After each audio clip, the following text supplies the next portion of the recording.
Hello guys, welcome back. In this video, let's explore Edge Slide tool in the Blender software. Right now I've got a model. It's a monocular model. So I've got some loops on top of it. So I would like to select one of the edge loop here. So for that I'm going to press the tab for switching to the edit mode. Then I'm going to select one of the edge here. Okay. To select the total edge loop, I hold Alt and just click that, and I can generally move that with the move tool, but move tool generally transforms it without considering the neighboring loops there. So we have a tool called edge slide tool. You could see here in the edge menu. You can actually access it by pressing G and one more time G. Then you could generally get the slide tool there.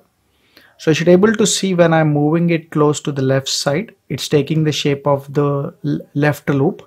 When I'm moving close to the right side, it's taking the right side loop shape. However, you can press E on the keyboard so that you can actually stay with the same loop what you're having on the left side. If you don't like the left side one, you can flip to the right side loop by pressing F on the keyboard. Okay. And also you could see the loop is stopping at that particular point and it's not crossing that.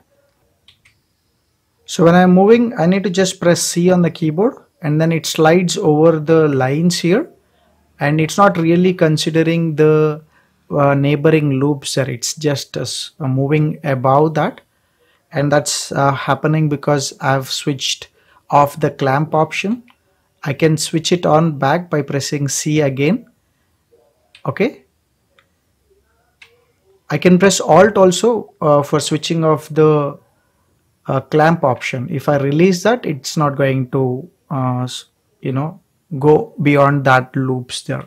So you need to hold. It's an interactive option. However, C will switch on that. And for switching off, you need to press C again. But however, when I'm using Alt, I need to hold it until I'm using it. If I release the button, it generally switches off there. Okay. So when I'm doing the slide edge tool and when I just confirm it, you get the side menu here. The same options what we had earlier, like how much amount of slide you want to do. You can generally do that with the value. You can enable even, which can stay with the same shape. It is useful when you want to get the thickness extrusion for your model. And let's say when you're sliding it, it's taking only the left side of the model, left side loop shape. You can enable flip, which will take the right side loop shape there, which is the straight line there.